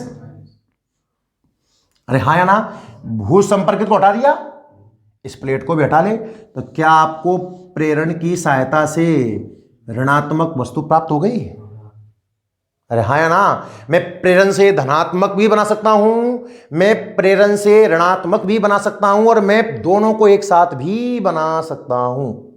कैसे वो देखेंगे, पहले हेडिंग लिखें आप, हेडिंग लिखिए, समझ में आया कि नहीं आया बताओ, हेडिंग लिखिए आप, प्रेरण द्वारा आवेशन, चार्जिंग बाई इंडक्शन। देखिए बच्चों हेडिंग, प्रेरण द्वारा आवेशन, ठीक है। तो इसमें एक लाइन तो लिखें आप पहले, तो इस विधि में, इस विधि की विशेषता है वो लिखिए आप। तो इस विधि में वस्तु को, इस विधि में वस्तु को बिना स्पर्श किए, अंडरलाइन करना, इस विधि में वस्तु को बिना स्पर्श किए आवेशित किया जा सकता है। इस विधि में वस्तु को बिना स्पर्श किए आवेशित किया जा सकता है, समझ में आया। अब इसमें फर्स्ट पॉइंट डाल दें आप, पहली हेडिंग, इसकी 2-3 हेडिंग बना देना भाई। प्रेरण से एक तो धनात्मक निकाल सकता हूं, एक ऋणात्मक, और एक बार दोनों को भी बना के दिखा दूंगा, है ना। तो इसमें फर्स्ट पॉइंट डाल दीजिए, रोमन संख्या में फर्स्ट लिख करके, प्रेरण द्वारा धनात्मक वस्तु प्राप्त करना, प्रेरण द्वारा धनात्मक वस्तु प्राप्त करना, कि प्रेरण की विधि से आप वस्तु को प्लस का कैसे कर सकते हो। क्लियर है यहां तक, ठीक है। तो लिखिए, प्रेरण द्वारा किसी वस्तु को धनात्मक निम्न प्रकार किया जा सकता है। प्रेरण द्वारा, थोड़ा लैंग्वेज सेटअप कर लें ना, प्रेरण द्वारा किसी वस्तु को धनात्मक निम्न प्रकार किया जा सकता है। नेक्स्ट लाइन से लिखना, स्टेप नंबर 1, 5 स्टेप होंगे, किया जा सकता है। स्टेप नंबर 1 लिखिए आप, स्टेप नंबर 1, ठीक है। क्या किया आपने पहले स्टेप में, बताओ। उदासीन वस्तु को कुचालक, पता ना कुचालक स्टैंड पर क्यों रखा भाई, यहां आवेश आ भी जाता और स्टैंड अगर चालक होता, पृथ्वी के संपर्क में आती, तो ये प्लस भी तो गायब हो जाता, कोई अर्थ ही नहीं निकलता। तो लिखो, पहले स्टेप में लिखो अब, सर्वप्रथम उदासीन वस्तु को कुचालक स्टैंड पर रखा जाता है। सर्वप्रथम उदासीन, उदासीन का दिमाग में क्लिक हो गया होगा, जितना प्लस उतना माइनस, कुल आवेश 0 होना चाहिए। सर्वप्रथम उदासीन वस्तु को कुचालक स्टैंड पर रखा जाता है। ये वाला डायग्राम बनाएं, फर्स्ट वाला, हर स्टेप का एक डायग्राम है, पहले स्टेप का डायग्राम बनाइए। सर्वप्रथम उदासीन वस्तु को कुचालक स्टैंड पर रखा जाता है। कोई उदासीन वस्तु ले लीजिए, स्टैंड बना दो, कहीं भी प्लस कहीं भी माइनस, मिलजुल के रह रहे हैं अभी तो। क्लियर। स्टेप नंबर 2 लिखो, स्टेप नंबर 2 लिखो। अब सुनो, देखो यहां सवाल के ऊपर डिपेंड करेगा लैंग्वेज। अगर एग्जाम में ऐसे आ जाए कि प्रेरण द्वारा आप वस्तु को आवेशित किस प्रकार कर सकते हो, वो नाम ना ले, क्या ना ले, नाम ना ले, तो फिर आपको वस्तु का नाम नहीं लेना है। अभी तो नाम लेना पड़ेगा ना, अभी तो मैं एक एक करके पढ़ा रहा हूं ना इनको, कौन सी वस्तु प्राप्त करवा रहा हूं मैं, धनात्मक। तो स्टेप नंबर 2 में लिखिए, अब एक ऋणात्मक वस्तु को उदासीन वस्तु के पास लाया जाता है। अब एक ऋणात्मक वस्तु को उदासीन वस्तु के पास, याद रहे मैं संपर्क में नहीं कह रहा हूं, पास लाया जाता है, जिससे धनावेश आकर्षित व ऋणावेश प्रतिकर्षित होता है। जिससे धनावेश आकर्षित व ऋणावेश प्रतिकर्षित होता है। धनावेश आकर्षित और ऋणावेश प्रतिकर्षित होता है। सेकंड डायग्राम थोड़ा रफ्तार में लिखते हैं। अब सेकंड डायग्राम बनाना जल्दी से। क्या वस्तु चार्ज हो गई? अरे क्या वस्तु यहां चार्ज हो गई? क्या नहीं हुई? ध्यान रखना।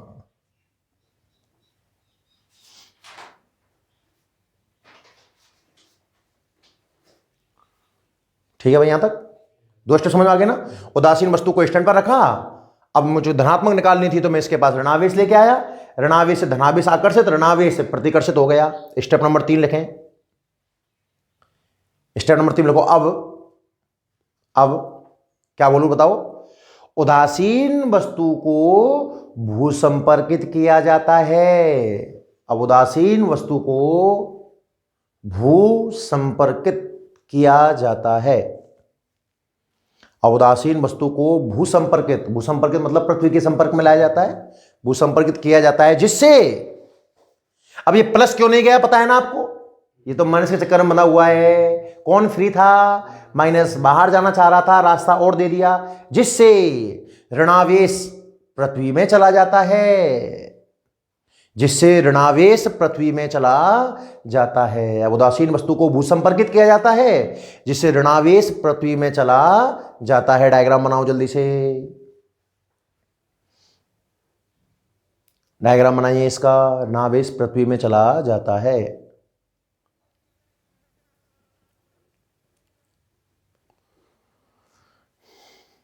ठीक है। अब यहां ध्यान रखने योग्य बात है कि पहले प्लेट हटाऊं कि तार काटूं? चक्कर पड़ जाएंगे। तार काट दिया, प्लेट हटा ली तो। अगर आपने प्लेट हटा ली, समझ में आ गया ना, तो कौन फ्री हो जाएगा? प्लस, और प्लस फ्री हो जाएगा तो अर्थ से कौन आ जाएगा? माइनस। फिर तो प्लस माइनस मिलकर वापस उदासीन हो जाएंगी। तो स्टेप नंबर 4 में लिखो। अब भूसंपर्कित को हटा दिया जाता है। स्टेप नंबर 4 में लिखिएगा। अब भूसंपर्कित को हटा लिया जाता है। मतलब जो तार पृथ्वी से कनेक्ट कर रहा था, उस तार को काट दिया जाता है। भूसंपर्क डायग्राम बनाओ चलो ये वाला। अब भूसंपर्कित को हटा लिया जाता है। भूसंपर्कित हटा लो भाई साहब, यहां आ जाओ। अच्छा, वस्तु आवेशित कौन से स्टेप में हो गई थी भाई? तीसरे में। यही आवेशित तो यहां हो गई ना। अब चौथा, 5वां स्टेप और लिख दो।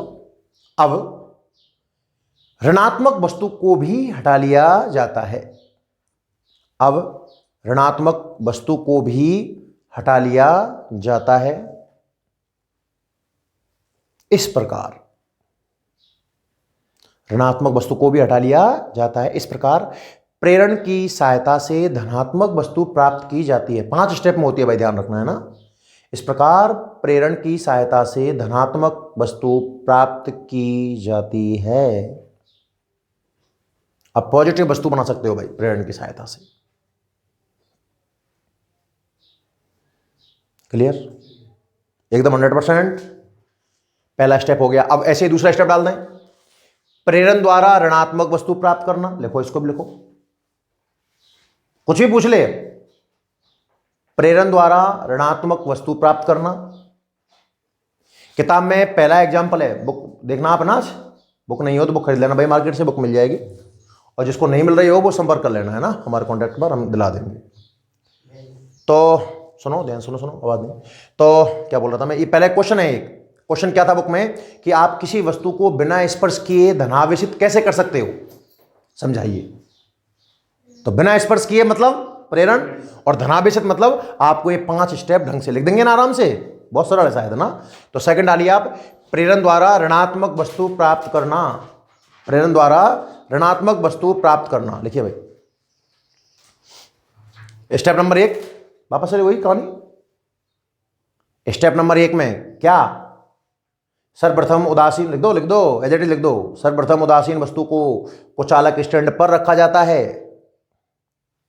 सर्वप्रथम उदासीन वस्तु को कुचालक स्टैंड पर रखा जाता है।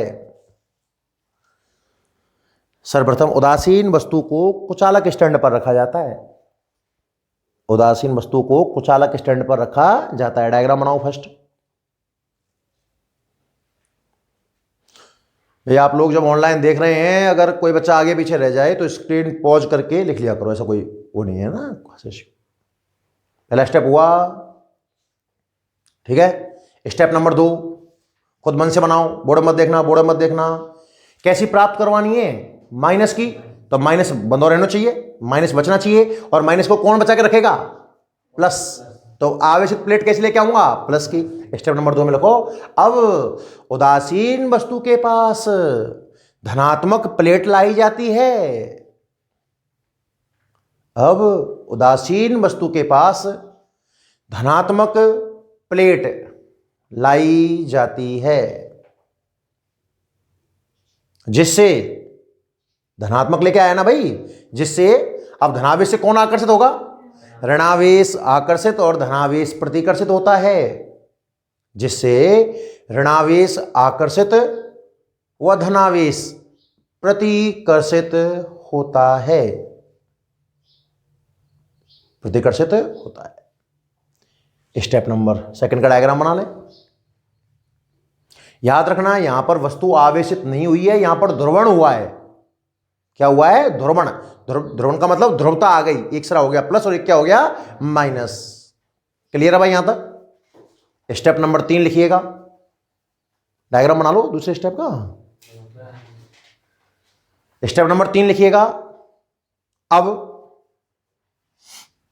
उदासीन वस्तु को भू संपर्कित किया जाता है। अब उदासीन वस्तु को भू संपर्कित किया जाता है। अब उससे क्या हुआ भाई, क्या प्लस गया क्या पृथ्वी के अंदर, ना, पृथ्वी से कौन आया, माइनस। उदासीन वस्तु को भू संपर्कित किया जाता है, जिससे पृथ्वी से इलेक्ट्रॉन आकर धनावेश को उदासीन कर देते हैं। धनावेश गायब हो गया, कहने का मतलब। भू संपर्कित किया जाता है, जिससे पृथ्वी से इलेक्ट्रॉन आकर धनावेश को उदासीन कर देते हैं। ये चीज अंतर है इन दोनों में, इस चीज बात का ध्यान रखना है ना। उसमें माइनस फ्री था, माइनस खुद चला गया। इसमें प्लस फ्री है, पर किसने बुलाया, माइनस को बुलाया इसने। ये डायग्राम बनाइए आप, ये वाला डायग्राम बनाइए, ठीक है, हो गया। स्टेप नंबर 4, क्या काटूं पहले, तार। स्टेप नंबर 4 में क्या, अब भू संपर्कित को हटा लिया जाता है। अब भू संपर्कित को हटा लिया जाता है, जो पृथ्वी से संपर्क हो रहा है उसे हटाओ भाई। ये वाला डायग्राम बनाएं, भू संपर्कित को हटा लिया जाता है, ये वाला डायग्राम बनाइए।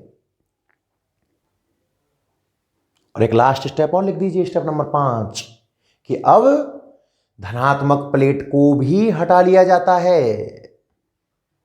अब धनात्मक प्लेट को भी हटा लिया जाता है।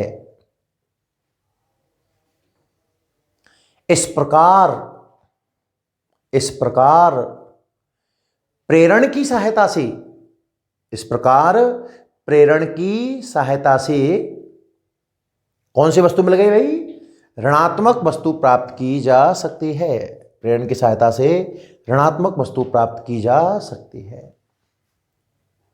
एक छोटा सा और है, 1 सेकंड का बस, उसको भी देख लें और डायग्राम भी बना लें इसका ना। 2 स्टेप क्लियर हो गए ना।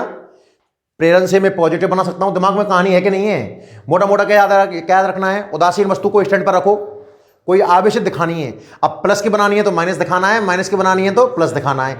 एक आकर्षित दूसरा प्रतिकर्षित भू संपर्कित करना है, वो आवेश या तो पृथ्वी में चला जाएगा माइनस फ्री हुआ तो, या पृथ्वी से आकर प्लस को गायब कर देगा। फिर भू संपर्कित काट दो और प्लेट को भी हटा लो, अपनी पॉजिटिव नेगेटिव जो भी प्राप्त होना है वो हो जाएगी। दोनों एक साथ कैसे होंगी, दिमाग लगाना ध्यान से बोर्ड पर भाई। दोनों एक साथ करनी है, दो वस्तु चाहिएगी, दो वस्तुएं ली मैंने, दिमाग लगाना बहुत सरल है। पहली वस्तु और इनको है ना संपर्क में रखा जाता है, बिल्कुल टच करके। दो वस्तुएं हो गई ना, दिमाग लगाइयो। एक का नाम ए और एक का नाम है बी। मान लो ए में 3 प्लस थे और 3 ही क्या थे, माइनस। बी में सपोज 2 प्लस थे और 2 ही क्या थे, माइनस। डिफरेंट डिफरेंट मानने का प्रयास किया है मैंने। दो वस्तुएं जिनको आवेशित करना है परस्पर संपर्क में रखी हुई हैं और कुचालक स्टैंडों के ऊपर तो है ही है। नहीं आया, अरे आया कि नहीं आया। अब आप है ना इसको कैसी भी दिखा दो जैसी तुम्हारी इच्छा है। मान लो आपने इसको दिखा दिया साहब प्लस, क्या दिखा दिया, प्लस। देखो ये कहानी क्या थी, अभी दो वस्तुएं थी, पहले दो वस्तुएं टच में बना लो और दोनों कहां रखी हुई थी, स्टैंड पर। देखना जब दो चालक मिल जाते हैं तो वो एक ही तरह व्यवहार करते हैं भाई। आपने क्या दिखाया है, प्लस, तो ये प्लस पूरा माइनस खींच लेगा। 3 माइनस इसके, 2 माइनस इसके, 1 2 3 4 5 माइनस खींच लिए इसने। और ये प्लस इन प्लस में धक्का देगा तो 5 प्लस यहां पहुंच जाएंगे। ये खेल समझ में आया कि नहीं आया, पहले तो ये बताओ। अरे हाँ या ना, कुछ नहीं करना, बहुत आसान है। स्टैंडों को पकड़ के अलग अलग कर दो। स्टैंडों को पकड़ा और अलग अलग कर दिया, तो जब स्टैंडों को पकड़कर अलग अलग करेंगे तो क्या पहली वस्तु माइनस हो जाएगी और दूसरी वस्तु कैसे हो जाएगी, प्लस। अरे बहुत सरल है, तो कुछ समझ में आया कि नहीं आया। हाँ है ना, ये तो इनसे ज़्यादा आसान है शायद मेरे हिसाब से ना। तो लिख लो भले इसे, तीसरा स्टेप डाल करके, खास नहीं है ऐसा, लिख ले हल्का सा। प्रेरण द्वारा, हेडिंग बना दें, प्रेरण द्वारा धनात्मक व ऋणात्मक वस्तु प्राप्त करना। पहले अलग अलग कर रहे थे, वो एक साथ। प्रेरण द्वारा धनात्मक व ऋणात्मक दोनों वस्तुएं प्राप्त करना। प्रेरण द्वारा धनात्मक व ऋणात्मक दोनों वस्तुएं प्राप्त करना। देखें स्टेप नंबर 1, देखो सर्वप्रथम दो उदासीन वस्तुओं को कुचालक स्टैंड पर रखकर संपर्क में लाया जाता है। सर्वप्रथम दो उदासीन वस्तुओं को कुचालक स्टैंडों पर रखकर संपर्क में लाया जाता है। संपर्क में लाया जाता है, ठीक है भाई। भाई दो वस्तुएं एक संग चाहिए तो दो वस्तुएं ली मैंने, वो एक कुचालक स्टैंड और परस्पर कैसी हैं, ध्यान रखना, संपर्क में। ये वाला डायग्राम बनाए, पहले दो गोले संपर्क में बना ले, फिर स्टैंड लगा देना।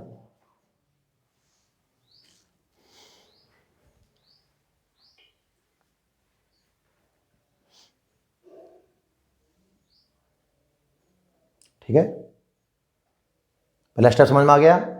स्टेप नंबर 2 लिखिए भाई, स्टेप नंबर 2 लिखो। अब इनके पास एक आवेशित प्लेट लाई जाती है, कैसी भी ले आना। अगर आप माइनस की लाए होते तो पहली वस्तु में प्लस आ जाता और दूसरी में क्या आ जाता, माइनस। अब इनके पास, इसलिए संयुक्त लिखा रहा हूं, अब इनके पास एक आवेशित प्लेट लाई जाती है।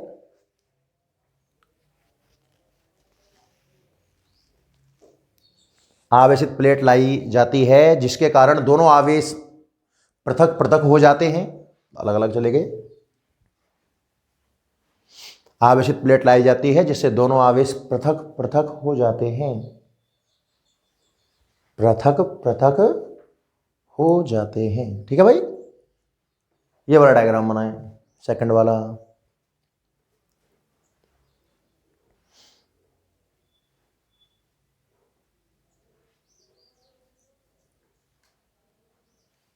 अब स्टेप नंबर 3 बना दो।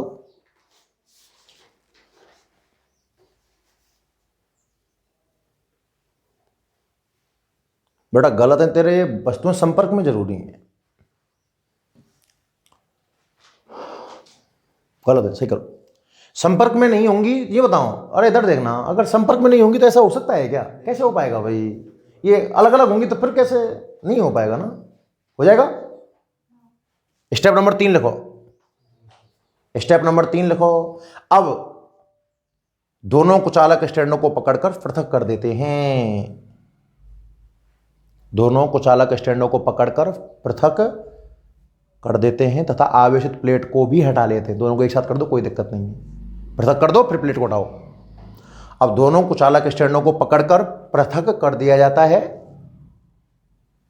पृथक कर दिया जाता है तथा आवेशित प्लेट को भी हटा लिया जाता है, तथा आवेशित प्लेट को भी हटा लिया जाता है, हटा लिया जाता है। इस प्रकार प्रेरण की सहायता से